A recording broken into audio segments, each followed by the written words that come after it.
Bismillahirrahmanirrahim. Today we have 8th lecture of formal methods in software engineering. Last lectures के अंदर हमने automata और finite automata को in detail discuss किया था और हमने ये देखा था कि फॉर्मल मेथड्स के अंदर जो आपके फाइनाइट ऑटोमेटा का है उसका क्या रोल है। फिर हमने बहुत सी एग्जांपल्स देखी थी। आई थिंक अराउंड हमने उसमें मोर देन 10 एग्जांपल्स देखी थी, ठीक है, जिसके अंदर हमने डिस्कस किया था कि ऑटोमेटा को हम किस तरीके से फॉर्मल मेथड्स में यूज़ कर रहे हैं और ऑटोमेटा का क्या लिंक है फॉर्मल मेथड्स के साथ, उसका इंडस्ट्रियल यूज़ क्या है, ठीक है। फिर हमने डिफरेंट केसेस देखे थे कि अगर आपको डिफरेंट उसमें डायग्राम्स दी हुई हैं, डिफरेंट पिक्चर्स दी हुई हैं और उससे आपने उसकी रेगुलर एक्सप्रेशन फाइंड करनी है तो वो आप किस तरीके से फाइंड कर सकते हैं। और अगर आपके पास जो रेगुलर एक्सप्रेशन गिवन है और उसमें से अगर आपने उसकी डायग्राम बनानी है तो वो आप किस तरीके से उसके क्या स्टेप्स हैं, आप उसको किस तरीके से फाइंड आउट कर सकते हैं। तो हमने इन डिटेल जो है उसमें ऑटोमेटा को भी देखा, डिस्क्रीट मैथमेटिक्स को भी देखा और बेसिक रूल्स देखे जो सॉफ्टवेयर इंजीनियरिंग में जो डिप्लॉय करने से पहले आपको बेसिक कंसेप्ट्स का आइडिया होना चाहिए कि बेसिक कंसेप्ट्स क्या हैं और फॉर्मल मेथड्स को हम किस तरीके से डिज़ाइन और डिप्लॉय कर रहे होते हैं अपने रियल सिस्टम्स के अंदर जो हमारे पास एग्जिस्ट सिस्टम्स होते हैं।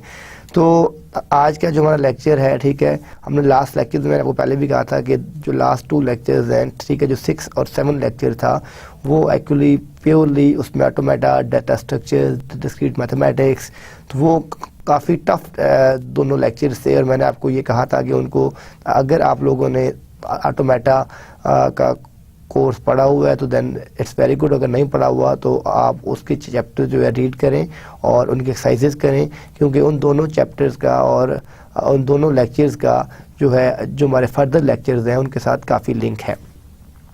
तो फॉर्मल मेथड्स को हम आज के लेक्चर को कंटिन्यू करते हैं कि आज का जो हमारा लेक्चर है, ठीक है, उसके अंदर हम इसको कंटिन्यू करते हैं। इस लेक्चर का जो एम्स और ऑब्जेक्टिव्स हैं, this part of the course is about formal specification and their role in formal development of software system। अब हमने इससे पहले तो मैथमेटिक्स देख लिया कि भाई मैथमेटिक्स क्या क्या है, ऑटोमेटा किस तरह बनते हैं, फाइनाइट ऑटोमेटा किस तरह बनते हैं, आपकी रेगुलर एक्सप्रेशंस क्या होती हैं, इरेगुलर एक्सप्रेशंस क्या होती हैं, अगर आपके पास डिफरेंट मशीन्स गिवन है तो उसकी लैंग्वेज किस तरीके से आपने डिज़ाइन करनी है, लैंग्वेज गिवन है तो मशीन्स किस तरह डिज़ाइन करनी है, ये चीज़ें देख ली। अब हम जाएंगे इसकी डिप्लॉयमेंट की तरफ कि जो हमारे पास फॉर्मल मेथड्स हैं अगर हम उनको सॉफ्टवेयर इंजीनियरिंग में किस तरीके से डिज़ाइन करते हैं। जिस तरह हमने शुरू में कहा था कि हम जब भी कोई सॉफ्टवेयर को डिज़ाइन करते हैं तो हम सॉफ्टवेयर की जो बेसिक नीड्स होती हैं, जो सॉफ्टवेयर की बेसिक रिक्वायरमेंट्स होती हैं, सबसे पहले वो कैप्चर करते हैं।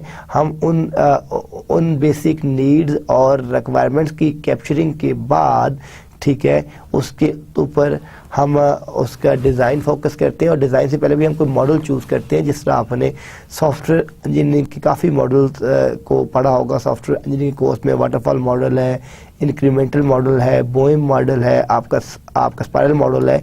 तो ये तमाम मॉडल्स के एडवांटेजेस भी हैं और डिसएडवांटेजेस भी हैं, कुछ के ड्रॉबैक्स हैं, कुछ के ड्रॉबैक्स नहीं है। तो हमने ये भी देखना होता है कि कौन सी केस स्टडी में किस जगह पे कौन सा मॉडल आपका फिट इन होगा, कहाँ पे कौन सा मॉडल बेस्ट है। तो हम जब अपनी सिस्टम की रिक्वायरमेंट्स को कैप्चर कर लेते हैं, कैप्चरिंग के बाद हम उसके ऊपर मॉडल डिप्लॉयमेंट की तरफ जाते हैं कि which model is more suitable on these requirements जो अपने कैप्चर की होती हैं, ठीक है। जहाँ पे आपको ये लगे कि जो आपका कास्टली बेहतर है, जो ज़्यादा कम्प्लेक्स नहीं है, जो ज़्यादा टाइम कंज्यूमिंग नहीं है, जिसका एरर रेट बेहतर है, जिसकी क्वालिटी एश्योरेंस बेहतर है, जिसकी टेस्टिंग बेहतर है, तो आप इन पैरामीटर्स को देखते हुए अपना मॉडल डिप्लॉय करते हैं।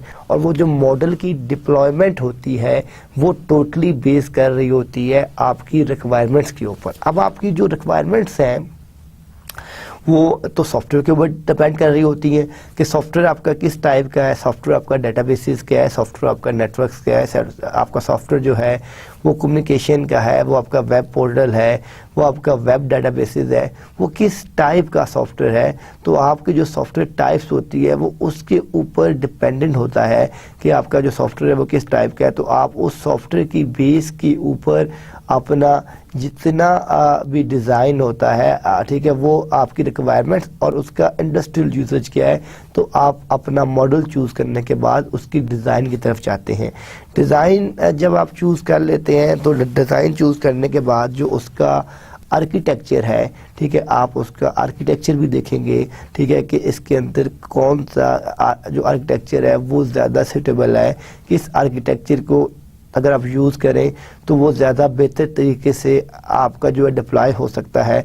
फिर आप उसमें अपना आर्किटेक्चर देखते हैं। आर्किटेक्चर देखने के बाद आप उसकी इम्प्लीमेंटेशन की तरफ जाते हैं कि उसकी जो इम्प्लीमेंटेशन है वो आप किस तरीके से कर सकते हैं और उसको क्या आप रियल इंडस्ट्री में डिप्लॉय कर सकते हैं कि नहीं कर सकते। अगर कर सकते हैं तो कैसे करेंगे, ठीक है, क्या टर्म्स एंड कंडीशंस हैं, क्या रिक्वायरमेंट्स हैं।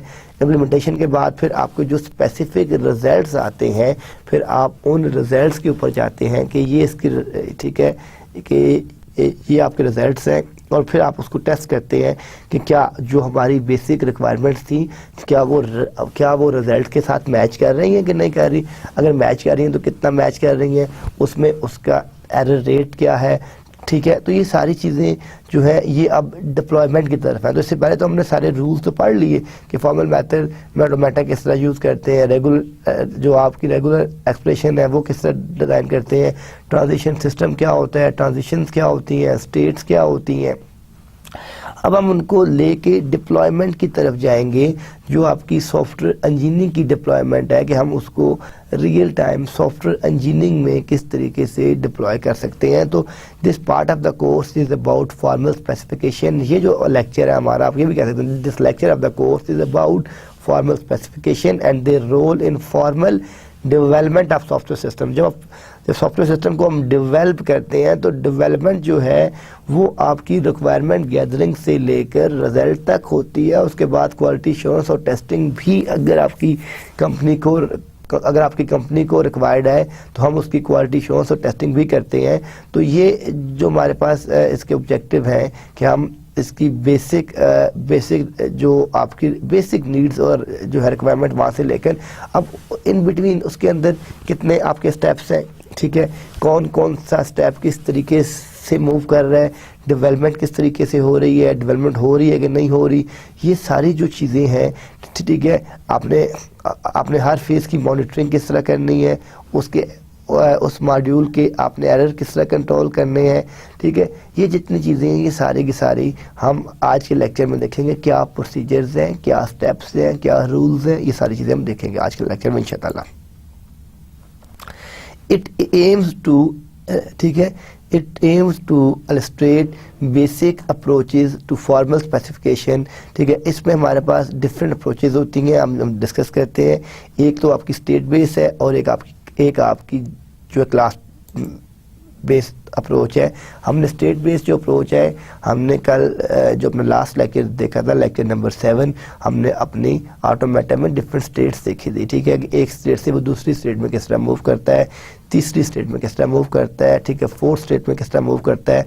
और हर स्टेट्स की, ठीक है, जब हम रेगुलर लैंग्वेज वहाँ से एक्सट्रैक्ट कर रहे थे तो जो उसकी एक्सप्रेशन थी वो किस तरीके से फाइंड आउट हो रही थी, कैसे फाइंड आउट हो रही थी, ठीक है। और दूसरी जो है इसमें वो आपकी जो है क्लास बेस्ड अप्रोच भी है।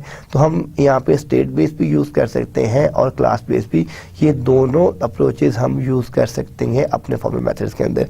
अब derivations of formal specification from informal requirements, देखिए हमने फर्स्ट या सेकंड लेक्चर में आपको मैंने कंसेप्ट समझाया था कि फॉर्मल और इनफॉर्मल रिक्वायरमेंट्स क्या होती हैं और सॉफ्टवेयर इंजीनियरिंग में आप कौन सी रिक्वायरमेंट्स को लेके चलते हैं। तो यहाँ पे हम जो आज का हमारा ऑब्जेक्टिव है, हम इसमें डेरिवेशन देखेंगे कि फॉर्मल स्पेसिफिकेशन की जो इनफॉर्मल रिक्वायरमेंट्स से होती हैं वो किस तरीके से होती हैं, वो भी इंशाअल्लाह ताला हम आज के लेक्चर में डिस्कस करेंगे। फिर हम इसमें देखेंगे कि रिफाइनमेंट ऑफ फॉर्मल स्पेसिफिकेशन, उनको रिफाइन किस तरह किया जा सकता है, बेहतर किस तरह किया जा सकता है। कि देखें जब आपने स्पेसिफिकेशन ले ली, हम जब सिस्टम की बात करते हैं तो आप कोई भी सॉफ्टवेयर हो उसका SRS डिफाइन करते हैं, सिस्टम रिक्वायरमेंट स्पेसिफिकेशन। ठीक है, ये जो आपका SRS डॉक्यूमेंट होता है जिसमें आपकी सिस्टम की रिक्वायरमेंट की पूरी स्पेसिफिकेशन होती है।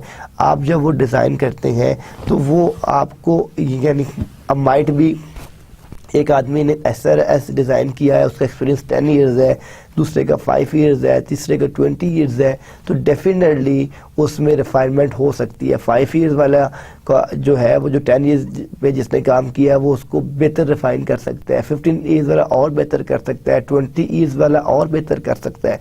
तो वो जो रिफाइनमेंट है, ठीक है, रिफाइनमेंट मीन इम्प्रूवमेंट, चेंजेस, ठीक है, तो चेंजेस टूवर्ड रियल सोल्यूशन, ठीक है, टूवर्ड रियल आंसर। ठीक है, तो refinement of formal specification into program structures and specification of program, हम उन फॉर्मल जितनी भी हमारे पास स्पेसिफिकेशन है हम उनकी रिफाइनमेंट किस तरह करेंगे, और जो हमारे पास प्रोग्राम स्ट्रक्चर्स हैं, ठीक है, हम उन प्रोग्राम स्ट्रक्चर्स में उसको फिट इन किस तरह करेंगे और उसकी कैलकुलेशन किस तरह करेंगे, और टू वर्ड्स उसके जो रिजल्ट्स आएंगे वो किस तरीके से डिप्लॉय करेंगे। ये सारी चीज़ें हम अपनी फॉर्मल जो आज का ऑब्जेक्टिव है इसमें हम ये देखेंगे क्या मेथड्स हैं, क्या प्रोसीजर्स हैं। Basic technique for reasoning about programs and their correctness with respect to the specification product meets its requirement. अब यहाँ पे अगर आप ये देखें तो हम क्या बात कर रहे हैं कि जो हमारे पास बेसिक टेक्निक है for reasoning about programs and their correctness with respect to the specification, के जो बिल्कुल हम क्या करेंगे, जो हमारी बेसिक टेक्निक्स हैं, मेथड्स हैं, मेथडोलॉजीज़ हैं, ठीक है, फॉर जो आपके प्रोग्राम्स हैं उनकी रीजनिंग के लिए और उसकी करेक्टनेस के लिए, ठीक है, हम उसको किस तरीके से करेक्ट कर सकते हैं, क्या क्या मॉडल्स हैं, क्या क्या लॉज हैं, with respect to the specification. जो आपकी स्पेसिफिकेशन थी आप उसको अपनी स्पेसिफिकेशन के साथ कैसे करेक्ट कर सकते हैं, कैसे मैच कर सकते हैं, कैसे मैनिपुलेट कर सकते हैं। जब तक आप मैनिपुलेशन नहीं करेंगे अपनी रिक्वायरमेंट्स को उसके साथ, तब तक आप उसको रन नहीं कर सकते। तो यहाँ पे जो हमारे पास हम इसमें देखेंगे कि basic techniques for reasoning about programs and their correctness with respect to the specification. जो उसकी स्पेसिफिकेशन होगी हम उसकी जो करेक्टनेस है हम उसी के साथ ही करेंगे। प्रोडक्ट मीट्स इट्स रिक्वायरमेंट्स, के जो आपकी प्रोडक्ट्स है वो आपकी जो फाइनल रिक्वायरमेंट्स है उसके साथ मैच करनी चाहिए। अगर वो मैच नहीं करेंगी तो डेफिनेटली वो जो आपने सॉफ्टवेयर डिज़ाइन किया है, जो आपने जो हार्डवेयर डिज़ाइन किया, जो भी डिज़ाइन किया, वो यूजलेस है फॉर यूज़र। ठीक है, क्योंकि जब तक उसकी बेसिक रिक्वायरमेंट्स फुलफिल नहीं होंगी तब तक यूज़र के लिए वो यूजलेस है। तो अब हम इसका एक दफ़ा में, वैसे तो हम ये चीज़ें कर चुके हैं, लेकिन मैं इस लेक्चर से पहले मेरी कोशिश होती है हर लेक्चर से पहले कि मैं उसमें जो है एक दफ़ा जो है हम उसको 1 और 2 स्लाइड्स में एक जो क्विक आप ये कह लें कि हम उसकी जो क्विकली उसको रिवाइज कर लें और आपको आगे लेक्चर के साथ लिंक किया जा सके। तो वैसे हम ये चीज़ें ऑलरेडी कर चुके हैं, ठीक है, लेकिन फिर भी आज के लेक्चर को लिंक करने के लिए मैं एक दफ़ा आपको फिर आपके साथ इन चीज़ों को शेयर कर लेता हूँ। तो इसमें जो हमारे पास ओवरव्यू है कि what is the formal specification, ये फॉर्मल स्पेसिफिकेशन क्या होती है। ठीक है, हम फॉर्मल स्पेसिफिकेशन को देख चुके हैं, फॉर्मल स्पेसिफिकेशन किस तरीके से डिज़ाइन की जाती है, कैसे डिज़ाइन की जाती है। लेक्चर नंबर 2 और लेक्चर नंबर 3 आप देखें तो आपको फॉर्मल स्पेसिफिकेशन की डिटेल्स मिल जाएंगी। ठीक है, then logical theories as specification the schema notation, तो हमने उसमें डिफरेंट जो आपकी लॉजिकल थ्योरीज थी, जो डिफरेंट उस पर स्पेसिफिकेशन थी, हमने उसको भी देखा। और जो हमारे पास स्कीमा नोटेशन थी, ठीक है, कि हमने उन नोटेशन को भी देखा कि क्या वो काम करते हैं। वो आपके specifying system states and operation, अब एक सिस्टम की जितनी भी स्टेट्स हैं, जितनी भी ऑपरेशंस हैं, हमने लास्ट लेक्चर में देखा था कि आपकी बहुत सी स्टेट्स, स्टेट 1 2 3, ठीक है, उन स्टेट से हम अपनी रेगुलर एक्सप्रेशन एक्सट्रैक्ट करते थे। इसी तरीके से जब आप इनपुट करते हैं, इनपुट से आपकी जो प्रोसेसिंग होती है, फिर आपका रिजल्ट आता है, तो आपके पास मल्टीपल स्टेट्स हैं। हर काम करने के लिए आपने एडमिशन ली है, आपका एडमिशन हुआ फर्स्ट सेमेस्टर, सेकंड सेमेस्टर, फिर आपका कोर्स वर्क होगा, फिर आपका थीसिस होगा, प्रोजेक्ट होगा, तो डिफरेंट स्टेट्स हैं, आप हर स्टेट से पास इन होते हैं। वैसे ही हम जब सॉफ्टवेयर डिप्लॉयमेंट की बात करते हैं, तो हमारे पास जब हम उसकी स्टेट्स की बात करते हैं, तो हर स्टेट के साथ आपके डिफरेंट ऑपरेशन एसोसिएटेड होते हैं। वो ऑपरेशन कौन कौन से हैं और उनका उस स्टेट के साथ क्या लिंक है, ठीक है, उनका आपस में रिलेशन क्या है, ठीक है, हर स्टेट का वो एक सेपरेट आपका रिलेशन होगा और उसके ऑपरेशंस भी सेपरेट होंगे। तो सेकंड क्या था कि आपके पास जो specifying system states and operation moving towards object Z language, हमने जी लैंग्वेज थोड़ी सी एग्जांपल्स देखी थी, अभी हमने इसको इन डिटेल पढ़ना है जो हमारी जी लैंग्वेज है।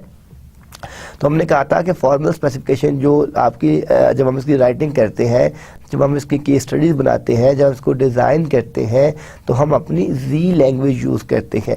अब जो आपकी जी लैंग्वेज है, इसमें क्या क्या होता है कि स्पेसिफाइंग ऑब्जेक्ट ओरिएंटेड सिस्टम्स, ठीक है, उसमें क्या क्या चीज़ें आती हैं, क्लासेस आती हैं, ऑब्जेक्ट आपके आइडेंटिफायर्स आते हैं, आपकी इनहेरिटेंस आती है, आपकी पॉलीमॉर्फिज्म आती है, ठीक है, ये जितनी चीज़ें हैं ये सारी की सारी आपकी ऑब्जेक्ट ओरिएंटेड सिस्टम में से हम इसको एक्सट्रैक्ट करते हैं in the terms of classes, object identifiers, inheritance और पॉलीमॉर्फिज्म। ये जितनी चीज़ें हैं ये सारी की सारी हम इसको एक्सटेंड करते हैं। Case study for assessed course work, ठीक है, हम अपनी डिफरेंट केस स्टडीज बनाते हैं कि आज जो हमारी बेसिक रिक्वायरमेंट थी वो इस सॉफ्टवेयर के ऊपर जो है वो फिट इन हो रही है कि नहीं हो रही, उसके रिजल्ट्स क्या आ रहे हैं, वो मैच कर रहे हैं कि नहीं कर रही। ये हम सारी जेड लैंग्वेज जब अपने सीखेंगे तो जेड लैंग्वेज के जो आपकी जी लैंग्वेज है उसके रूल्स क्या है, रेगुलेशंस क्या है, डिप्लॉयमेंट क्या है और हम उसको किस तरीके से इम्प्लीमेंट कर सकते हैं फॉर्मल मेथड्स के अंदर। तो उसमें हम डिफरेंट केस स्टडीज भी देखेंगे। तो what is a program specification. अब इसमें प्री एंड पोस्ट कंडीशंस होती हैं। जिस तरह आपके पास मोबाइल एक आपकी प्रीपेड मोबाइल होता है, एक पोस्टपेड मोबाइल होता है, ठीक है, प्रीपेड कनेक्शन होता है, ठीक है, और आपका पोस्टपेड कनेक्शन होता है। तो जिस तरह आपका प्रीपेड कनेक्शन है, आप पहले कार्ड लोड करते हैं फिर उसको यूज़ करते हैं, ठीक है। पोस्टपेड में आप फर्स्ट बैलेंस यूज़ करते रहते हैं, बिल आप बाद में उसका पे करते हैं, पोस्ट मतलब बाद में। तो इसी तरीके से सॉफ्टवेयर डिज़ाइनिंग की इम्प्लीमेंटेशन की कंडीशंस होती हैं। कुछ प्री कंडीशंस होती हैं, कुछ पोस्ट कंडीशंस होती हैं। प्री कंडीशंस वो है कि before software designing what are the major steps that you have to make, कि आपने कौन से मेजर स्टेप्स बनाने हैं, डिप्लॉय करने हैं, डिज़ाइन करने हैं। और पोस्ट कंडीशन है कि आफ्टर द मेकिंग सॉफ्टवेयर, तो फिर उसमें उसकी क्या क्या चीज़ें चाहिए, लाइक जिस तरह टेस्टिंग है, क्वालिटी श्योरेंस, सॉफ्टवेयर बन जाता है फिर हम टेस्ट करते हैं, फिर हम उसकी क्वालिटी श्योरेंस चेक करते हैं। तो ये पोस्ट कंडीशन में आ जाती है। प्री कंडीशन में सॉफ्टवेयर को डिज़ाइन किस तरह करना है, उसकी रिक्वायरमेंट्स किस तरह लेनी है, ठीक है, उसके यूज़र्स क्या होंगे, वो आपका स्टैंड अलोन होगा या डिस्ट्रीब्यूटेड होगा, उसके नंबर ऑफ यूज़र्स कितने होंगे, उसके ठीक है, वो आपका वेब बेस होगा या आपका स्टैंड अलोन। तो ये जितने भी पैरामीटर्स हैं कि हम जब अपनी डिज़ाइन करते हैं तो हम इसमें देखते हैं कि उसमें प्री एंड पोस्ट कंडीशन कौन कौन सी है, ठीक है, उसमें फिर लूप्स इनवेरिएंट्स कौन कौन से हैं, फिर आपके क्लास इनवेरिएंट कौन कौन से हैं। ये सारी चीज़ें हम अपने सॉफ्टवेयर डिज़ाइनिंग में देखते हैं कि प्री और पोस्ट कंडीशन क्या क्या है, लूप्स इनवेरिएंट्स कौन से हैं, क्लास इनवेरिएंट्स कौन से हैं, reasoning about correctness of program, कि जो हमारे प्रोग्राम्स हैं हम उसको किस तरीके से करेक्ट करेंगे, क्या हम मेथड यूज़ करेंगे, क्या स्टेप्स फॉलो करेंगे। तो ये सारी चीज़ें आपकी प्रोग्राम स्पेसिफिकेशन में आती हैं। तो हमने डिस्कस क्या करना है कि फॉर्मल स्पेसिफिकेशन क्या होती है, लॉजिकल थ्योरीज एज स्पेसिफिकेशन क्या होती हैं, जी लैंग्वेज की तरफ हम मूव करेंगे और हम अपनी प्रोग्राम स्पेसिफिकेशन को भी देखेंगे कि हमारा जो प्रोग्राम स्पेसिफिकेशन है वो किस तरीके से कैसे यूज़ किया जा सकता है।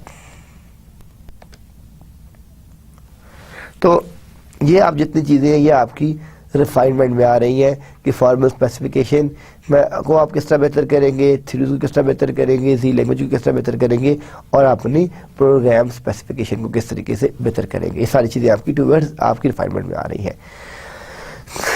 अब हम देखते हैं कि एक कंप्यूटर इनिशिएटेड जो आपका डिजास्टर होता है, ठीक है। अब आप ये देखें कि हम इसके अंदर ये हम एक सिस्टम ले रहे हैं कि एक कंप्यूटर, ठीक है, एक आपके पास जो सिस्टम है, ठीक है, वो उसका एक डिजास्टर है, ठीक है, वो किस तरीके से काम कर रहा है, जिसका मैंने नाम यहाँ रख दिया है THERAC, ठीक है, थीरैक, इसको 25 हमने नाम दिया है। अब हम ये देखते हैं कि इसके क्या स्टेप्स हैं, 3 टर्नेबल पोजीशन क्या है। सबसे पहले आप ये देखें कि सॉफ्टवेयर फॉल्ट हमने बेसिकली ये एक कंप्यूटराइजेशन सॉफ्टवेयर बना हुआ है, एक कंप्यूटराइज सॉफ्टवेयर बना हुआ है। हमने इसमें से इसका फॉल्ट फाइंड करना है कि इसका फॉल्ट क्या है, ठीक है। अब ये देखेंगे सबसे पहले क्या है आपका इसमें इलेक्ट्रिक एक बीम जनरेटर है, एक आपका टर्नेबल है, और ये आपका पेशेंट है। ये आपका फर्स्ट स्टेप है, ये आपका सेकंड स्टेप है, और ये आपके पास थर्ड स्टेप है। अब इसकी जो टर्न एबल पोजीशंस है, नंबर 1 क्या है, लो एनर्जी इलेक्ट्रॉनिक्स। सबसे पहले क्या है 1 कि जो आपकी इलेक्ट्रॉनिक्स है, ठीक है, वो आपकी लो एनर्जी है। ये इसका फर्स्ट स्टेप्स है कि वो लो एनर्जी आपके इलेक्ट्रॉनिक्स है। सेकंड क्या पॉसिबिलिटी है, जो रेड कलर में यहाँ पे शो हो रही है, उसको हमने क्या कहा है कि वो आपका हाई एनर्जी इलेक्ट्रॉनिक्स है। और थर्ड में हमने क्या कहा है कि field light for positioning purpose, कि जहाँ पे आपने लाइट रखनी है, जो आपने अपनी पोजीशन को डिफाइन करना है, फिक्स करना है कैलकुलेशन के लिए, मैनिपुलेशन के लिए, वो किस तरीके से करना है, तो वो आपके पास थर्ड है। अब यहाँ पे सॉफ्टवेयर फॉल्ट क्या आ रहा है, सॉफ्टवेयर फॉल्ट क्या है, हम जिसको डिस्कस करेंगे।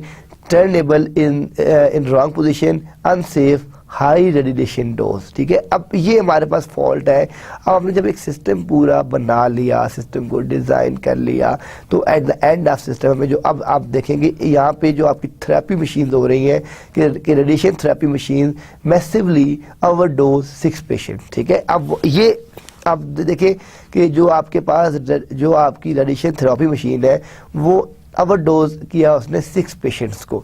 अब तो हमने सॉफ्टवेयर फॉल्ट को किस तरह देखें, मैंने आपको बार बार ये बात कर रहा हूँ, बल्कि लास्ट 2-3 लेक्चर में बात कर चुका हूँ कि जो कंप्यूटिंग ट्रायंगल पे फोकस करें आप, ठीक है ना, कि आपके देयर 3 पैरामीटर्स, ठीक है, आपका हार्डवेयर है, सॉफ्टवेयर है, यूज़र है। जब तक ये तीनों चीज़ें नहीं होंगी, सिस्टम आपका कंप्लीट नहीं होगा, वो आपके लिए यूजलेस होगा।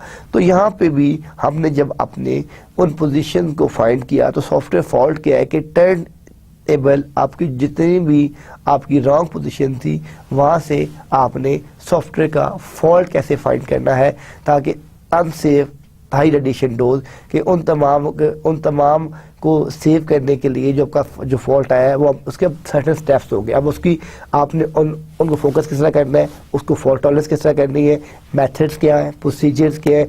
जब तक आपको उसका कोड का नहीं पता, ठीक है, उसका यूजेज का नहीं पता, उसकी स्टेट्स का नहीं पता, तो हम उसको डायग्नोस नहीं कर सकते, उसकी फॉल्ट टॉलरेंस नहीं कर सकते। तो यहाँ पे हमें सिर्फ उसका हमें ये तो पता चल गया एरर। अब जो नेक्स्ट क्वेश्चन आता है, वो ये क्वेश्चन आता है कि हम उसको किस तरीके से डायग्नोस्ट कर सकते हैं, किस तरीके से मिनिमाइज कर सकते हैं, किस तरीके से उसको बेहतर तरीके से यूज़ कर सकते हैं। तो ये आगे हम स्लाइड में देखते हैं। तो यहाँ पे जो आपके पास सॉफ्टवेयर फॉल्ट आया है, that is turn able in wrong position, और ये अनसेफ थी, आपकी हाई रेडिएशन डोज थी, ये अनसेफ है, ये सेव नहीं है, ये इसका इसमें बेसिक प्रॉब्लम था। अब हम इन अनसेफ जो सिचुएशंस हैं, हम इन सिचुएशंस को देखते हैं कि हम इन अनसेफ सिचुएशंस को किस तरीके से लेके चलते हैं। फर्स्ट हम क्या कहते हैं, a high energy electron beam can be needed but must hit patient directly. अब हमने ये उसकी सोल्यूशन है, हमने एक प्रॉब्लम को डायग्नोस्ट किया।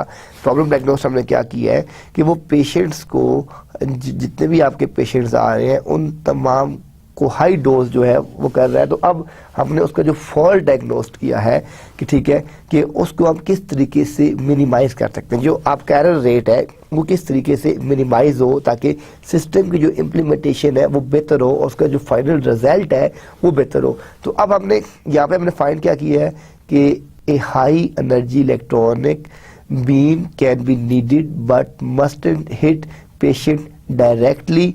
ठीक है, अब इसमें हम क्या कह रहे हैं, हाई जो आपकी हाई इलेक्ट्रॉनिक बीम है प्लस टर्न टेबल इन पोजीशन 1 और 3 इज इक्वल टू अनसेफ। अब ये हमने यहाँ पे क्या बात की है कि हमने इसकी पोजीशन बनाई है। एक तो हमने ये कहा है कि जो आपकी इलेक्ट्रॉनिक है इसकी बीम हाई है, सेकंड हमने कहा है कि टर्नेबल है, और हमने इसकी क्या दी है पोजीशन या 1 और 3 हमने इसको क्या क्या ये अनसेफ है। अगर मैं बैक स्लाइड पे जाऊँ 1 मिनट के लिए तो आप ये देखें कि यहाँ पे हमने क्या कहा था कि 1 आपकी लो एनर्जी है और 3 आपकी जो है वो पोजीशनिंग के लिए है, और जो सेकंड है वो आपके लिए वेरी हाई एनर्जी इलेक्ट्रॉनिक्स है। तो जो आपकी वेरी हाई एनर्जी इलेक्ट्रॉनिक्स होती है उसको मिनिमाइज करने के लिए हमने अपने 3 स्टेप्स फोकस किए थे। तो यहाँ पे हमने फर्स्ट स्टेप में ये कहा था कि जो आपके एनर्जी इलेक्ट्रॉनिक्स है वो लो है, सेकंड में हमने ये कहा था कि वो आपके लो से हाई है, और थर्ड में हमने उसकी पोजीशनिंग बताई थी। तो अब यहाँ पे जो प्रॉब्लम हमने डायग्नोस्ट किया था, हमने ये प्रॉब्लम डायग्नोस्ट किया था कि turntable in wrong position, unsafe, very high radiation dose, के जो आपकी रेडिएशन डोज है that is too much high. So हमने इसकी जो सोल्यूशन की तरफ हम जब गए तो हमने सोल्यूशन में क्या कहा, इसमें हमने ये कहा कि आपकी हाई इलेक्ट्रॉनिक बीम और इसको हमने पोजीशन बता दी कि 1 और 3 अनसेफ है। अब हम क्या कह रहे हैं, फिर दिस इज ठीक है, यहाँ पे हम क्या कह रहे हैं कि ये आप THERAC एक फंक्शन 6 और 20 हैड हार्डवेयर इंटरलॉक्स, ये 2 फंक्शन से जो हार्डवेयर जो मशीन है आपकी, जो सिस्टम है आपका, हमने उसको इंटरलॉक किया, और 25 relied on the software check. यानी इसमें से जो 25 है, ये 6 और जो 20 है, ये 2 फंक्शन है जो हार्डवेयर को चेक करते हैं, जो हार्डवेयर के इश्यूज को डायग्नोस्ट करते हैं, जो हार्डवेयर के प्रॉब्लम्स को फाइंड करते हैं कि हार्डवेयर के अंदर कौन कौन से प्रॉब्लम्स हैं। ठीक है, उन प्रॉब्लम्स को रेक्टिफाई किया जाता है, उन प्रॉब्लम्स को मिनिमाइज किया जाता है। लेकिन जो 25 है वो सॉफ्टवेयर चेक है, जो आपका थ्रैक 25 है वो आपके सॉफ्टवेयर चेक्स के लिए कि आपका सॉफ्टवेयर कितना बेहतर है, उसको आप किस तरीके से यूज़ कर सकते हैं, उसके क्या एडवांटेजेस हैं, उसके क्या बेनिफिट्स हैं। तो जो 25 है वो आपके सारे के सारे सॉफ्टवेयर चेक्स के ऊपर आते हैं। अब हम क्या बात करते हैं कि यहाँ पे अनसेफ सिचुएशन, ठीक है, were not detected and patients were killed. तो यहाँ पे हम क्या बात कर रहे हैं कि जो भी आपकी अनसेफ सिचुएशन है, ठीक है, वो डिटेक्ट नहीं हो रहे और पेशेंट मर सकते हैं, ठीक है, उनकी डेथ हो सकती है। बिकॉज कि हमने ये बताया था कि जब उनको एक्स्ट्रा डोज मिल जाएगी, ठीक है, जो उनकी रिक्वायरमेंट्स है, जब आप उससे एक्सीड कर जाएंगे तो कोई भी एबनॉर्मल कंडीशन सिस्टम कर सकता है, जिससे उसका डायरेक्टली जो लॉस होगा वो पेशेंट की हेल्थ के ऊपर होगा। तो यहाँ पे अब आप ये देखें कि हार्डवेयर को और सॉफ्टवेयर को सेपरेट कर दिया, और फिर हमने ये कहा कि यहाँ पे जितनी भी सिचुएशन है unsafe situation were not detected and patients were killed.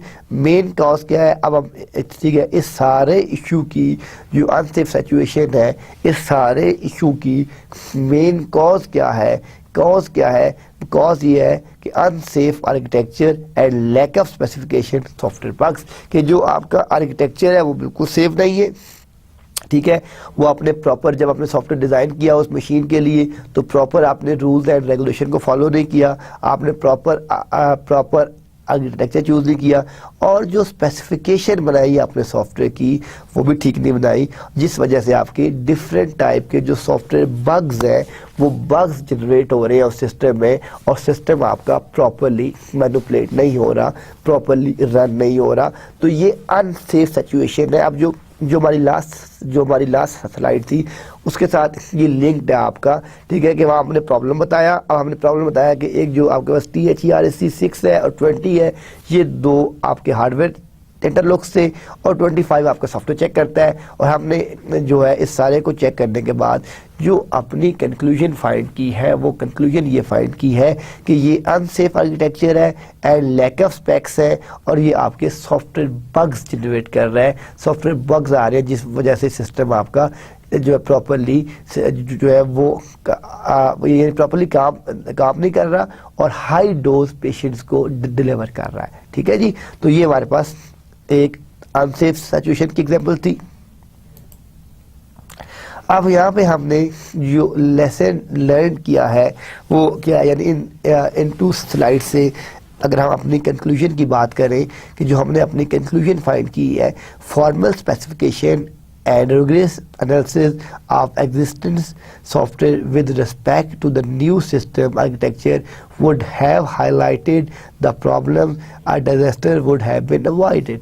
अगर अब यहाँ पे हमने ये कहा है कि इसमें कि अगर हम उसमें फॉर्मल स्पेसिफिकेशन को प्रॉपर्ली यूज़ करते, हम सिस्टम की जितनी भी रिक्वायरमेंट्स थी वो सारी की सारी प्रॉपर्ली फाइंड आउट करते, फाइंड आउट करने के बाद उसको डिज़ाइन करते, फिर उसके ऊपर प्रॉपर मॉडल चूज़ करते, उसके ऊपर हम प्रॉपर आर्किटेक्चर चूज़ करते, हम उसके ठीक है उसकी प्रॉपरली इम्प्लीमेंटेशन करते।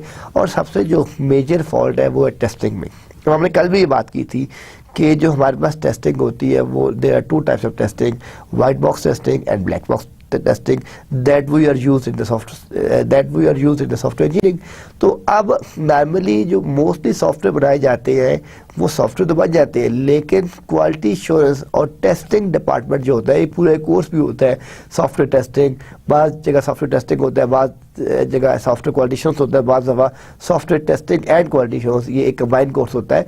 तो उसके अंदर हमें क्या चीज़ें बताई जाती हैं, देखें मैंने आपको कल भी बात की थी कि सॉफ्टवेयर के डिफरेंट टाइप्स हैं, ठीक है। अब अगर आपके पास एक बैंकिंग सॉफ्टवेयर आपने बनाया है, ठीक है, जो आपकी मैं आपको एक सिंपल एग्जांपल देता हूँ कि आपने एक बैंकिंग सॉफ्टवेयर बनाया है, ठीक है, जिसका सिंक टाइम और आपका अकाउंट जो है वो एक ऑनलाइन अकाउंट है, ठीक है, और उसके अंदर आपके 5 मिलियन है और आपने 2 डिफरेंट यूजर्स को चेक दे दिए, एक को 4 मिलियन का, एक को 4.5 मिलियन का। डेफिनेटली वो दोनों चेक कैश नहीं हो सकते क्योंकि वो 8.5 मिलियन के आपने चेक दे दिए और आपके अकाउंट में बैलेंस है 5 मिलियन। अब वो दोनों यूजर्स आपस में लिंक करते हैं और उन्हें ये पता है कि सिस्टम में जो फ्लॉ है वो एटलीस्ट 2 मिनट्स सिंक टाइम लेता है ट्रांजेक्शन को अपडेट करने के लिए। एक आदमी जो कराची से बैंक में एंटर होता है, एक में लाहौर में एंटर होता है, वो दोनों ने आपस में सिंक किया हुआ है कि जब मैं चेक कैश करवा लूँगा तो आपको मैं बैलेंस दूंगा तो आप भी चेक प्रेजेंट कर देते ना।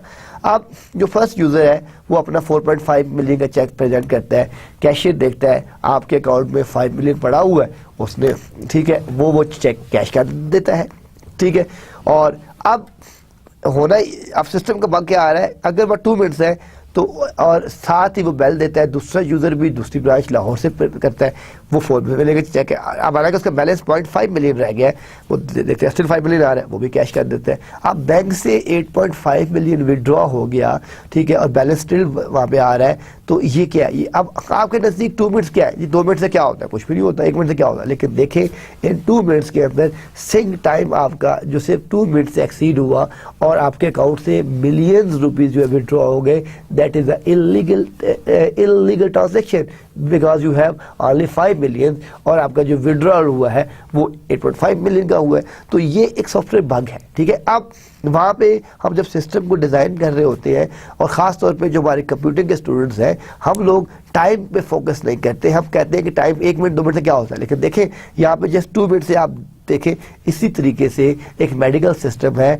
ठीक है, उसने एक पेशेंट को खुद से डोज डायग्नोस करनी है, अगर वो कल डोज डायग्नोस कर देगा तो पेशेंट की डेथ हो जाएगी, ठीक है। तो अब ये लाइफ का प्रॉब्लम, ठीक है। इसी तरह बैंकिंग इश्यूज, तो हर फील्ड के अंदर डिफरेंट प्रॉब्लम्स है। हम जब अपने सॉफ्टवेयर जितनी रियल लाइफ के नज़दीक रह के डिज़ाइन करेंगे उतना ह्यूमन एरर हमें मिनिमाइज करना पड़ेगा, बल्कि हमें 0% एरर रेट पे काम करना पड़ेगा। हम अगर 0% एरर रेट पे काम नहीं करते तो फिर आप देख लें, भी आपको मैंने लाइव एग्जाम्पल दी है, बैंकिंग सिस्टम की दी है।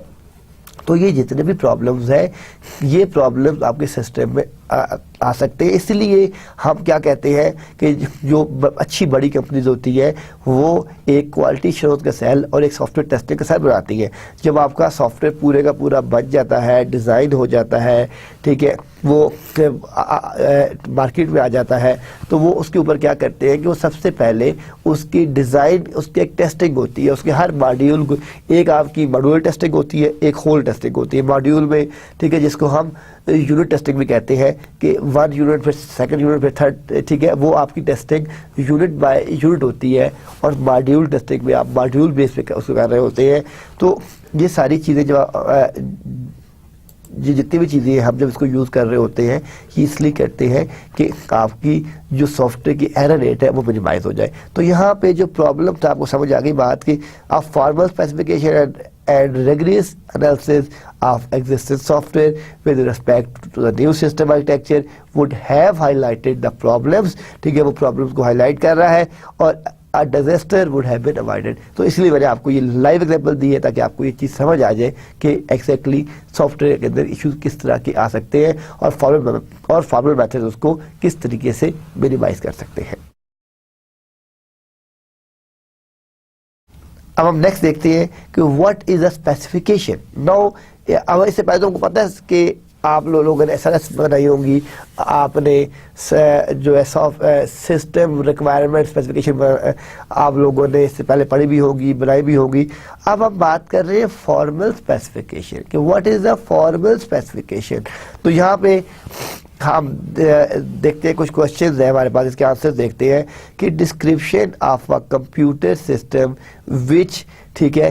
अब जो आपके पास कंप्यूटर सिस्टम है, ठीक है, एक कंप्यूटर सिस्टम की बहुत सी डेफिनेशन हो सकती है, ठीक है। अगर आप डिफरेंट बुक्स देखें तो हर ऑथर की एक डिफरेंट बुक हो सकती है, सेटअप, ठीक है। अब बात आप ये कहते हैं कि computer is a machine which can manipulate data with very high speed and great accuracy। ये एक डेफिनेशन है, ठीक है। Computer is a machine second definition है, बहुत सी डेफिनेशंस है। तो यहाँ पे आप देखते हैं कि उसकी डिस्क्रिप्शन क्या है। जब हम अपनी कंप्यूटर सिस्टम की बात कर रहे हैं तो उसके साथ उसकी जो डिस्क्रिप्शन आ रही है वो डिस्क्रिप्शन कौन कौन सी है। फर्स्ट क्या है, इज प्रिसाइज, कि वो प्रिसाइज है। Define the behaviour of the system, what not how, ठीक है। अब सिस्टम का बिहेवियर क्या है, सिस्टम किस तरीके से काम करता है। आप एक मेल टाइप करते हैं, ठीक है, आप फॉर एग्जांपल आप जाते हैं जीमेल में जाते हैं, हॉटमेल में जाते हैं, याहू पे जाते हैं, आप उसको ओपन करते हैं, उसमें अपना यूज़र नेम देते हैं, पासवर्ड देते हैं, लॉगिन करते हैं, लॉगिन को ऑथेंटिकेट करता है सिस्टम। उसके बाद आपके पास मेल बॉक्स ओपन होता है, आप कंपोज में जाते हैं या न्यू में जाते हैं, वहाँ जिसको मेल भेजनी होती है टाइप करते हैं, उसका सब्जेक्ट लिखते हैं, टेक्स्ट लिखते हैं और बटन प्रेस कर देते हैं, आपको मैसेज मिलता है your mail has been sent, आपकी मेल भेज दी गई। बट यू डोंट नो आपकी जो मेल गई है उसके बैकएंड के ऊपर कौन सी टेक्नोलॉजी यूज़ हो रही है, कौन सा सर्वर यूज़ हो रहा है, ठीक है, बैंडविड्थ कितनी थी, उसमें डिले कितना आ रहा है। लेकिन आपको ये एक बिलीव है कि मैंने ये बटन प्रेस किया और मेरी मेल मेरे इनबॉक्स से दूसरे इनबॉक्स में चली गई है। कैसे गई है, ठीक है, यू डोंट केयर, ठीक है, आपका ये कंसर्न नहीं है। तो बीइंग जो यूजर होता है उसका ये कंसर्न नहीं होता, ठीक है, कि कैसे हुआ। लेकिन जो बीइंग जो आपका सॉफ्टवेयर डिजाइनर होता है उसको पता होना चाहिए कि इसका बिहेवियर क्या है, ये किस तरीके से बिहेव करेगा, ठीक है। तो define the behaviour of the system, what not how, ठीक है।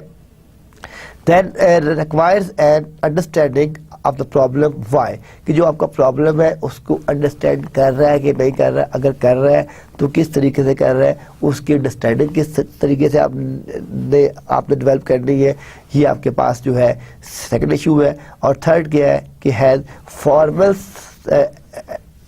Formal semantics and reasoning laws, quality and correctness, ठीक है। अब फॉर्मल जो आपकी फॉर्मल सेमेंटिक्स है और जो रीजनिंग लॉ है, हमने अभी इससे पिछली स्लाइड में ही हमने बात की थी कि क्वालिटी और करेक्टनेस की है कि आप उसकी क्वालिटी किस तरीके से इम्प्रूव करेंगे, ठीक है, ठीक है, उसकी करेक्शन किस तरीके से होगी, करेक्शन के लिए क्या मैकेनिज्म डिफाइन किया है, क्या मेथडोलॉजी आपने डिफाइन की है। तो ये हमारे पास बेसिक जो सिस्टम है जिसमें हम देखते हैं कि वो कितना प्रिसाइज है, उसका बिहेवियर ऑफ सिस्टम देखते हैं, हम अंडरस्टैंडिंग द प्रॉब्लम देखते हैं, फॉर्मल सेमेंटिक्स और रीजनिंग लॉज देखते हैं। ये तीन चीज़ें हम डिस्कस करते हैं अपनी स्पेसिफिकेशन के अंदर। अब हम ये जो पॉइंट्स है हमारे पास जो हमने पीछे बात की है यहाँ पे कि वो कितना प्रिसाइज है, ठीक है, उसका बिहेवियर क्या है, ठीक है, उसकी अंडरस्टैंडिंग क्या है और उसकी फॉर्मल सेमेंटिक्स क्या है, इनको अभी हम डिस्कस करते हैं इन डिटेल में। तो स्पेसिफिकेशन एज कि वो कितना प्रिसाइज है, ठीक है। तो इसमें हम क्या करते हैं कि specifying is difficult from programming. जो स्पेसिफिकेशन, देखिए स्पेसिफिकेशन एक और चीज़ है, प्रोग्रामिंग एक और चीज़ है, कोडिंग एक और चीज़ है, डिप्लॉयमेंट और चीज़ है, रिजल्ट्स और चीज़ है, ठीक है। अब जो मेरी प्रोग्राम है, जो मेरा कोड है, वो सारे का सारा मैं किस बेस के ऊपर लिख रहा होता हूँ, वो मैं लिख रहा होता हूँ अपनी रिक्वायरमेंट्स के ऊपर कि मेरी रिक्वायरमेंट्स क्या है, यानी एग्जैक्टली व्हाट, ठीक है, व्हाट आई वांट, कि मैं क्या चाहता हूँ। तो जो आपकी स्पेसिफिकेशन है, अगर आपकी स्पेसिफिकेशन ही गलत है, आपने ली है, तो आपका सॉफ्टवेयर का जो रिजल्ट है वो कभी भी ठीक नहीं आएगा, उसमें हमेशा आपको प्रॉब्लम ही आएगा। तो यहाँ पे जो फर्स्ट स्टेप है कि define abstract model capturing some view of the system, कि वो सिस्टम के कुछ व्यू कैप्चर कर रहा होता है। It can be used at different stages of the development processor, ठीक है, कि जो आपके प्रोसेसेस है हम इसको यूज कर सकते हैं अपनी डिफरेंट स्टेजेस के ऊपर ऑफ द डेवलपमेंट प्रोसेस। तो ये आपके पास जो है कि डिफाइन एब्स्ट्रैक्ट मॉडल, ठीक। फर्स्ट पॉइंट क्या था कि हमें कैप्चरिंग किस तरह करनी है। सेकंड हम क्या कह रहे हैं कि it can be used at different stages, in different stages के ऊपर हम इसको यूज़ कर सकते हैं, और अपने जो हमारे पास डेवलपमेंट प्रोसेसेस हैं हम उन प्रोसेसेस को देख सकते हैं। कम बिफोर एनी कोडिंग, अब कोडिंग से पहले मैंने बात, जब देखें आपने अगर रिक्वायरमेंट ही गलत ले ली, हम लोग क्या करते हैं, हम लोग रिक्वायरमेंट्स पे बहुत कम टाइम लगाते हैं। जो हमारे सॉफ्टवेयर डिज़ाइनर्स होते हैं, जो हमारे प्रोग्रामर्स होते हैं, जो हमारे डेवलपर्स होते हैं, जब भी वो सॉफ्टवेयर को डिज़ाइन करने जाते हैं तो वो स्पेसिफिकेशन के ऊपर बहुत कम टाइम लगाते हैं। उनका फोकस होता है कोडिंग के ऊपर, डेवलपमेंट के ऊपर, और यही फोकस उनके लिए प्रॉब्लम क्रिएट करता है at the end of day. Because जब आपने स्पेसिफिकेशन ही सही नहीं ली, तो अब अपने कोडिंग में जितना मर्जी टाइम लगा ले, ठीक है, उसके सॉफ्टवेयर आप जितना मर्जी बेहतर कर ले, लेकिन जब आपकी कोडिंग ही ठीक नहीं है तो आपका सॉफ्टवेयर कभी भी ठीक तरीके से डिज़ाइन नहीं हो सकता। जब वो ठीक तरीके से डिज़ाइन नहीं होगा तो उसकी इम्प्लीमेंटेशन भी नहीं होगी सही तरीके से। तो इसीलिए हम जब अपने सॉफ्टवेयर की बात करते हैं तो हम यही कहते हैं कि बिफोर कोडिंग जो है, जो आपकी रिक्वायरमेंट इंजीनियरिंग का फेस है, जहाँ पे आपने सॉफ्टवेयर की तमाम रिक्वायरमेंट्स को कैप्चर करना है, वो फेस बहुत ही क्लियर होना चाहिए। वहाँ पे जो आपकी थिंकिंग है that should be very clear, ठीक है। तो वो जो फर्स्ट फेज है वो हम क्या कहते हैं कि कम्स बिफोर एनी कोडिंग। उसके बाद हम क्या कहते हैं कि uses formal languages that need not to be executable, कि यहाँ पे हम जो अपनी फॉर्मल लैंग्वेज यूज करते हैं वो एग्जीक्यूटेबल ना हो, ठीक है। और लास्ट में क्या कहते हैं फैसिलिटीज फॉर्मल सिस्टम। अब हमने ये सारी चीज़ों को क्यों डिस्कस कर रहे हैं कि अब ये जो हमारे फ्लॉज हैं, जो हमारे इश्यूज हैं, इन इश्यूज के ऊपर हम अपना फॉर्मल एनालिसिस यूज़ करके उन इश्यूज को मिनिमाइज कर सकते हैं, बेहतर कर सकते हैं, और ताकि जो हमारी सोल्यूशन है वो बेहतर आए। तो यहाँ पे जो हमारे पास स्पेसिफिकेशन के अंदर पॉइंट्स थे कि एक तो हम defined abstract model capturing some view of the system, number 1 point ये हमने डिस्कस किया। It can be used at different stages of the development, आपकी जितनी भी स्टेजेस हैं डेवलपमेंट की, हम उन तमाम पे इसको यूज़ कर सकते हैं, उन तमाम पे इसको इम्प्लीमेंट कर सकते हैं। Comes before any coding, coding से पहले ये यूज होता है। Uses formal languages that need not to be executable, ठीक है, उसको एग्जीक्यूशन की जरूरत नहीं होती।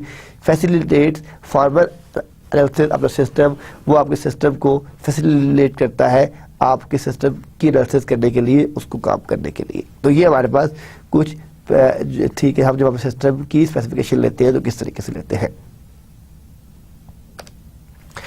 अब आप इसकी एग्जांपल देखें।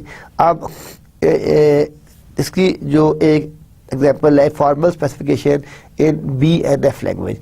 अब BNF भी एक लैंग्वेज होती है, ठीक है। तो अब इस लैंग्वेज के अंदर हम ये देखते हैं कि आपकी फॉर्मल स्पेसिफिकेशन जो है वो किस तरीके से कैसे काम कर रही है, ठीक है, उसके क्या क्या स्टेप्स हैं, हम उसको किस तरीके से यूज़ कर सकते हैं फॉर्मल मेथड्स को। अब ये देखें कि यहाँ पे हम क्या कह रहे हैं कि unsigned number colon unsigned integer, then आपकी less than symbol, then unsigned, then real. फिर हमने क्या बात की यहाँ पे unsigned integer digit, then digit, फिर आपका सिग्निफिकेंट फिगर, जो आपकी फिगर आपको रिक्वायर्ड है, जो आपकी सिग्निफिकेंट फिगर है वो क्या है। सिग्निफिकेंट फिगर के बाद एक्सपोनेंटेड पार्ट उसका क्या है, फिर आपके पास अनसाइंड इंटीजर है, फिर आपके पास अनसाइंड इंटीजर है, और ये आपका पार्ट आ गया, एक्सपोनेंटेड पार्ट आ गया। तो ये आपके पास फिर आपने उसको स्केल किया, और उसको स्केल करने के बाद आपकी unsigned integer, sign unsigned integer, ये आपने प्लस किया, तो जो आपके गुड नंबर्स आए हैं 1 एक्सपोनेंशियल 5.5 1.5e, ठीक है, -5 एंड 1.2, और बैड नंबर्स क्या है E5, ठीक है। अब इसमें क्या है E5 है और 1.5 E.50।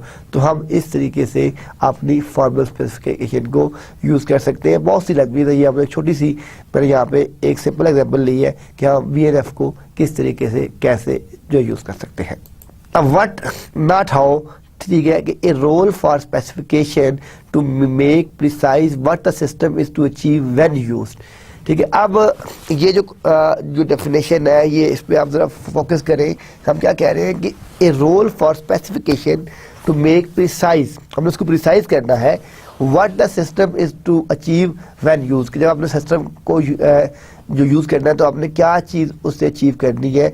अब यहाँ पे हमने बात की है कि जो आपके पास स्पेसिफिकेशन व्हाट है और ये कोड हाउ, दो चीज़ें हैं ना, एक आपकी स्पेक्स है करना क्या चाहते हैं, और एक आपने कोड है। अब यहाँ पे आप देखें स्क्वायर रूट आप ले रहे हैं, SQRT आप लोगों ने जो प्रोग्रामिंग पढ़ी होगी आपको पता होगा फंक्शन क्या काम करता है। तो ये आपका स्क्वायर रूट है, ये आपका फ्लोट, ठीक है, pre x greater equal to 0, post आपकी, ये आपकी प्री कंडीशन है। आपने पीछे बात की थी कि आपके पास एक प्री कंडीशन होती है, एक आपके पास पोस्ट कंडीशन होती है। हमने इन दोनों को देखा था। जो आपके पास प्री कंडीशन है, ठीक है, उसमें हमने क्या किया है कि x ग्रेटर इक्वल टू 0, और पोस्ट पे हमने क्या किया है कि इसमें square root x greater equal to 0 and square root x square minus x, ठीक है। तो अब ये हमारे पास व्हाट है कि आप क्या करना चाह रहे हैं, ये हमारी स्पेसिफिकेशन है, ठीक है। अब इस स्पेसिफिकेशन को कोडिंग के बाद जब बात करते हैं हाउ, कि कोड में ये किस तरीके से जाएगी, तो अप्लाई द न्यूटन रेफसन मेथड, हम इसको अप्लाई करके इसको अचीव कर सकते हैं। तो अब ये जो बीइंग अ सॉफ्टवेयर डिज़ाइनर है जिसने सिस्टम की स्पेसिफिकेशन बनाई है, ये वो एक्सट्रैक्ट कर सकता है, ये वो बता सकता है कि एग्जैक्टली उसको क्या चाहिए, किस तरह का कोड होना चाहिए, किस तरह का सॉफ्टवेयर होना चाहिए, ताकि जब वो डिप्लॉयमेंट की तरफ जाए तो वो बेहतर डिप्लॉयमेंट की तरफ जा सके। तो यहाँ पे आपके पास स्पेसिफिकेशन एज अंडरस्टैंडिंग। अब हमने जो पिछली एग्जांपल देखी है कि स्पेसिफिकेशन की जो अंडरस्टैंडिंग है वो किस तरीके से है, किस तरह हमने उसको अंडरस्टैंड किस तरह करना है। आप क्या बात करते हैं कि specifying includes capturing requirements coming to understand what the customer wants, कि हम अपने पास जितने भी जो एक्चुअली तो क्या है जो आपकी सॉफ्टवेयर रिक्वायरमेंट्स है वो आपकी सिस्टम के साथ अंडरस्टैंडिंग है ना। आपके पास एक क्लाइंट आता है, कहता है जी ये मेरा मेडिकल स्टोर है, ठीक है, मैंने मेडिसिन की पूरी शॉप को कंप्यूटराइज करना है, ठीक है, मैं चाहता हूँ कि दिन में कितनी मेडिसिन इन हुई है, कितनी आउट हुई है, ठीक है, कितनी वापस आई है, कितनी का रिफंड गया है, कितनी का, ठीक है, कितनी मेरी वेस्ट हुई है, कितनी एक्सपायर हुई है, ठीक है। तो ये और मेरी डेली सेल कितनी है, ठीक है, मेरी वीकली सेल कितनी है, मेरी मंथली सेल कितनी है, मुझे डेली प्रॉफिट कितना हो रहा है, मंथली प्रॉफिट कितना हो रहा है, मेरे एक्सपेंसेस कितने हैं, ठीक है। तो ये एक उसने आपको एक जनरल बात समझा दी। अब उस सिस्टम को डेवलप करने के लिए बीइंग अ डिज़ाइनर जो है वो स्पेसिफिकेशन आपने फाइंड करनी है, वो मैंने फाइंड करनी है कि उसकी स्पेसिफिकेशन क्या होगी। जब तक मैं उस सिस्टम की स्पेसिफिकेशन को ही अंडरस्टैंड नहीं कर सकूंगा तो मैं सिस्टम डेवलप नहीं कर सकता। जब मैं वो अंडरस्टैंड करूंगा, वो सारी चीज़ें मुझे पता होगी, तो उसके बाद मैं सिस्टम को डेवलप करूंगा कि मेरा सिस्टम किस तरह का है, ठीक है, उसकी अंडरस्टैंडिंग किस तरीके से है, फिर मैं उस सिस्टम को बेहतर तरीके से डेवलप कर सकता हूँ। तो हम यहाँ पे क्या बात कर रहे हैं कि specifying includes capturing requirements coming to understand what the customer wants, कि कस्टमर एग्जैक्टली चाहता क्या है। अब यहाँ पे जो उसकी रिक्वायरमेंट्स हैं कि देखें कि not fully defined by the user. देखिए यूजर एक लेमैन है, ठीक है, उसने आपको पैसा देना है, काम लेना है आपसे, ठीक है, सिंपल इज दैट कि भाई ये शॉप है कर दी। अब आप उसे कहें भाई जब आपने सॉफ्टवेयर डिजाइन किया तो आपने ये बात तो मैंने नहीं बताई थी, ये बात तो उस टाइम भी बताई थी, no it's your fault, because you are software designer, ठीक है, और आपने सॉफ्टवेयर डेवलप करना है, तो कस्टमर से एग्जैक्टली स्पेसिफिकेशन फाइंड करवाना भी आपकी ड्यूटी है, किसी और की ड्यूटी नहीं है। जब तक आप उसको सही तरीके से फाइंड आउट नहीं करवाएंगे और कोई दूसरा फाइंड आउट करवा सकता ही नहीं है। तो अब ये क्या है कि फर्स्ट ऑप्शन हम क्या बात कर रहे हैं कि not fully defined by the user, कि ये यूजर ने फुली डिफाइन नहीं करनी। रिटन इन प्रोज डिस्क्रिप्शन, उसको आप प्रॉपरली उसको राइट आउट करें। Not well structured and with repetition, कि आप उसको उस ये ना हो कि जो आपकी रिक्वायरमेंट्स है वो बार बार एक ही मॉड्यूल में आप जब लिखी तो वो आप उसकी रिक्वायरमेंट्स आपकी जो है रेपिटेशन नहीं होनी चाहिए, बार बार वो नहीं आनी चाहिए। अब आपकी जो इसमें स्पेसिफिकेशन आ रही है, फॉर्मली डिफाइंड की अंडरस्टैंडिंग वाई, यानी पहला क्वेश्चन है कि वाई, क्यों। प्रोवाइड बेटर स्ट्रक्चर डॉक्यूमेंट, की आपको बेहतर स्ट्रक्चर डॉक्यूमेंट देती है विद नो रेपिटेशन, इसमें कोई रेपिटेशन नहीं होनी चाहिए। और सपोर्ट सॉफ्टवेयर मटेरियल्स, कि जितने भी आपके सॉफ्टवेयर है उसकी मटेरियल्स के लिए आपको सपोर्ट कैसे करती है। तो ये हमारे पास, ये आपके पास स्पेसिफिकेशन थी और ये आपकी रिक्वायरमेंट थी। यहाँ पे हमने क्या किया है कि ये आपकी की अंडरस्टैंडिंग किस तरह कर रही है, आपकी बेटर स्ट्रक्चर किस तरह बनते हैं और आपकी सॉफ्टवेयर मटेरियल्स किस तरह करनी है, तो ये आपकी स्पेसिफिकेशन है। क्वालिटी एंड करेक्टनेस, जो लास्ट बेस पे पॉइंट आता है कि जो हमारे पास क्वालिटी है और जो हमारे पास हमने उसको किस तरीके से करेक्ट करना है। तो क्वालिटी और जो आपकी करेक्टनेस है वो आपकी जब भी बात होती है तो वो आपकी कॉस्टिंग पे होती है। अगर मैं ये कहूँ कि मैंने एक सॉफ्टवेयर बनाया है, उसकी मैंने 6 मॉड्यूल्स है, मुझे सिर्फ एक मॉड्यूल की क्वालिटी चाहिए, तो कॉस्टिंग कुछ और होगी। मैं कहता हूँ कि नहीं, from the initial stage to the final stage मैंने पूरे सॉफ्टवेयर की मुझे क्वालिटी चाहिए। तो उसके लिए जो है वो आपके पास एक पूरा, मैंने आपको पहले बताया क्वालिटी एश्योरेंस का एक पूरा सेल होता है। वो जो क्वालिटी एश्योरेंस का सेल होता है उसका काम ये होता है कि उस सॉफ्टवेयर की, उस प्रोडक्ट की क्वालिटी चेक करना, क्वालिटी कितनी बेहतर है कि नहीं है। तो यहाँ पे जो हमारे पास स्पेसिफिकेशन है, ठीक है, वो हम क्या करते हैं कि specification brings together quality software and correctness, कि यानी जो आपके पास जो आपकी स्पेसिफिकेशन है उनको आपने करेक्ट करके मैच करना है। अब जितनी हाई क्वालिटी होगी, ठीक है, आपने अचीव किया, उतना सॉफ्टवेयर बेहतर होगा। जितनी लो क्वालिटी होगी उतना सॉफ्टवेयर ठीक नहीं होगा। तो अब स्पेसिफिकेशन को हम रिजल्ट के साथ मैच करते हैं कि ये आपकी स्पेसिफिकेशन थी, ये रिजल्ट्स है, क्या मैच कर रहे हैं। अगर वो 90% मैच कर रहे हैं, हम कहेंगे 90% की क्वालिटी बेहतर है। अगर वो 20% मैच कर रहे हैं तो हम कहेंगे कि इसकी क्वालिटी 20% है। वो 30% मैच कर रहे हैं तो हम कहेंगे कि इसकी क्वालिटी 30% है। तो इस तरीके से हम अपनी क्वालिटी को मैच करते हैं। अब क्वालिटी सॉफ्टवेयर की डेफिनेशन क्या है कि building the right system fits it's purposes, कि आप वो अभी जो मैंने बात बताई थी कि जो आपने सिस्टम बनाया है उसका जो ऑब्जेक्टिव था, जो उसका एम था, क्या वो फुलफिल हो रहा है। अगर उसका ऑब्जेक्टिव और एम फुलफिल हो रहा है इट मीन्स कि आपका सॉफ्टवेयर ठीक है। अगर उसका ऑब्जेक्टिव और एम फुलफिल नहीं हो रहा इट मीन्स कि वो क्वालिटी सॉफ्टवेयर नहीं है, ठीक है। और करेक्टनेस क्या है, building the system right, system confirms with the specs, कि जो स्पेक्स है वो कंफर्म करता है कि भाई 100% करेक्ट है, ये स्पेक्स थी और यही सिस्टम है। तो ये टू डिफरेंट डेफिनेशंस है कि building the right system fits it's purpose, जिस पर्पस के लिए बनाया गया है उसको हम क्वालिटी सॉफ्टवेयर कहेंगे। हम अगर इसको टेक्निकल देखें और हम करेक्टनेस को क्या कहेंगे कि building the system right, system confirms with the specs, कि जो आपकी स्पेक्स है वो उसके लिए कंफर्म है, उसको ओके कर रहा है कि उसके लिए बनाया गया वो बिल्कुल ठीक बनाया गया है। तो ये क्वालिटी एंड करेक्टनेस थी। अब क्वालिटी सॉफ्टवेयर को और करेक्टनेस को हमने क्या किया है कि formal semantics and reasoning law.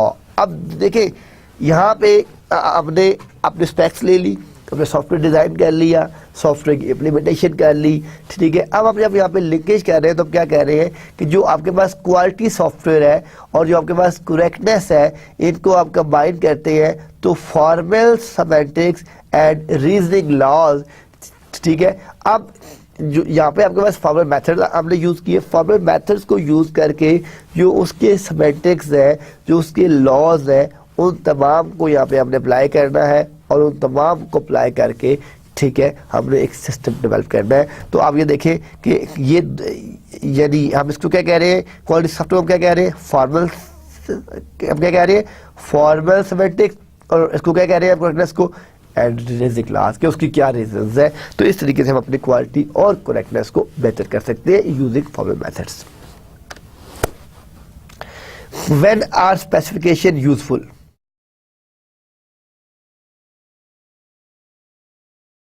अब इसमें आप देखें कि आपके पास देयर आर 3 मेथड्स, ठीक है। नंबर फर्स्ट है आपके पास नॉवल सिस्टम, डिफिकल्ट सिस्टम और सेफ्टी क्रिटिकल सिस्टम्स।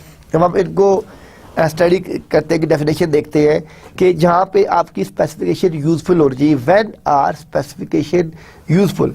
तो नॉवल सिस्टम में क्या है कि स्पेसिफिकेशन जो आपकी specification help identify appropriate solutions prior to any implementation। यानी जब आप एक सिस्टम को, मैंने ये बात पहले भी बताई कि जब आप सिस्टम की डेवलपमेंट की तरफ जा रहे हैं तो बिफोर डेवलपमेंट आप उसकी जो इम्प्लीमेंटेशन है, ठीक है, उसकी जो सोल्यूशन है उसको प्रॉपरली स्पेक्स के साथ मैच कर लें। क्या वो मैच कर रहा है कि नहीं कर रहा? अगर वो का आपकी स्पेसिफिकेशन के साथ मैच कर रहा है और वो 100% ओके है, फिर तो इट्स फाइन। लेकिन अगर वो आपकी स्पेसिफिकेशन के साथ मैच नहीं कर रहा, ठीक है, तो फिर इट मीन्स कि आपकी सोल्यूशन में कोई प्रॉब्लम है, कोई इशू है, तो फिर आप उसको डिप्लॉय ना करें। सेकंड क्या है, डिफिकल्ट सिस्टम। डिफिकल्ट सिस्टम्स क्या है कि specification help define solutions not easily identifiable by guessing and testing. कि जो आपकी स्पेसिफिकेशन है उसकी जितनी भी सॉल्यूशंस है, ठीक है, ये अब आपकी डिफिकल्ट सिस्टम की बात हो रही है कि specification help defined solution not easily identifiable by guessing and testing. कि हम उसको टेस्टिंग के दौरान भी हम अपनी कुछ उसमें जो है प्रॉब्लम्स रह जाते हैं, तो ये आपका इट्स क्वाइट डिफिकल्ट है। जब हम उसकी टेस्टिंग करते हैं तो इट नॉट नेसेसरी कि 100% हमें पता चल जाएगा इसके अंदर क्या प्रॉब्लम है, क्या इशू है। और लास्ट में क्या है आपके पास, सेफ्टी क्रिटिकल सिस्टम। इसमें क्या होता है कि specification help prove that the system would achieve the promised behaviour before implementing it. ठीक है, यानी अब यहाँ क्या कह रहे हैं कि जो आपकी स्पेसिफिकेशन है वो हेल्प करती है कि prove that the system would achieve the promised behaviour before implementing. इसको इम्प्लीमेंट करने से पहले जो हम, तो ये आपके पास 3 types, novel systems, difficult systems and safety critical systems.